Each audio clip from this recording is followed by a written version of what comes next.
We're now going to cover the count and index methods.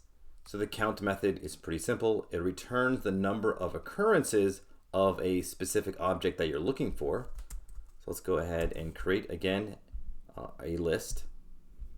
So the way it works is you have to pass in something here. You do your list dot count, and we can see how many 99s appear in the list.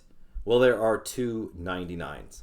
So this is one of the few methods, list methods, that does not mutate the list. It simply returns an integer. We can do this with another example. Let's say, how many 8s are there? There is 1 8. How many, let's say, 1000s are there? Okay, there are 0 1000. So it doesn't give you an error if it's not there. It just tells you the number, which is 0. The index method tells you the position of a specific item. So say we want to find, and it's the first position.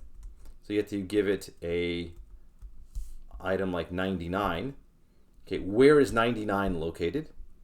Okay, and it'll tell you the first position. It's located at index 0. So it tells you the index, where it's located. Let's do another one here.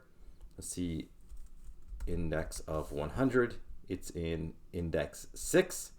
If we try to do a number that does not exist in the list, then it just says you'll get an error here. It actually just tells you flat out 1000 is not in the list. Okay, so that's how you use the count and index methods.